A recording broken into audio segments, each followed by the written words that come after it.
अस्सलाम वालेकुम नाजरीन, मैं हूं इश्तियाक हुसैन। आप देख रहे हैं कंपैरिजन टीवी। आज मैं जिस टॉपिक पे बात कर रहा हूं उसका नाम है नेकी बा मुकाबला नेकी। काफ़ी अरसे से एक ट्रेंड चलाया जा रहा है।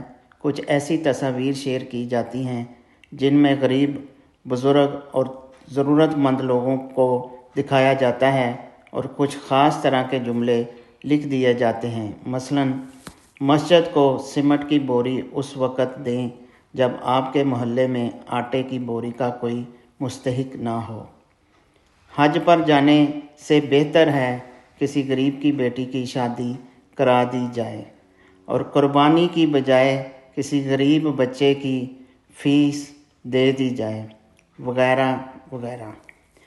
एक नेकी का मुकाबला दूसरी नेकी के साथ करा के नेकी की अहमियत कम की जा रही है और नेकी करने वालों से भी लोगों के दिल में नफ़रत पैदा की जा रही है। हालांकि इसके बरक्स अब माशरे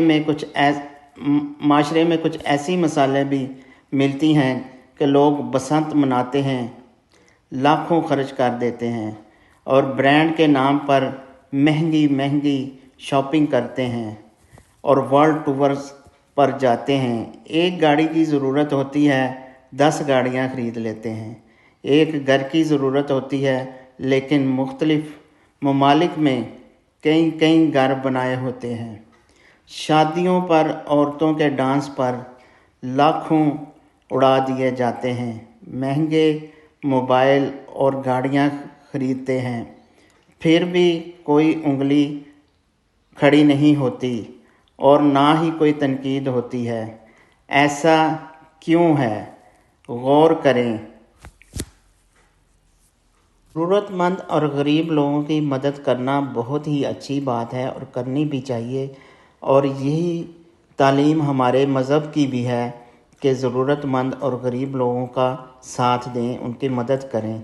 लेकिन क्या ये जुमले जो लिखे जाते हैं ये ठीक लिखे जाते हैं? सिर्फ़ हाजियों पर या नमाजियों पर ये नेकियां करनी लाजिम है, या कि उन लोगों पर भी ये नेकियां वाजिब हैं जो बसंत पे लाखों उड़ा देते हैं और शादियों पे औरतों के डांस पे लाखों उड़ा देते हैं, वर्ल्ड टूर करते हैं। एक गाड़ी की ज़रूरत होती है और कई गाड़ियां ले लेते हैं। वैलेंटाइंस पे के डे पे लाखों रुपया उड़ा देते हैं और अपनी नाजायज़ ख्वाहिशात को पूरा करने के लिए लाखों रुपये उड़ा देते हैं।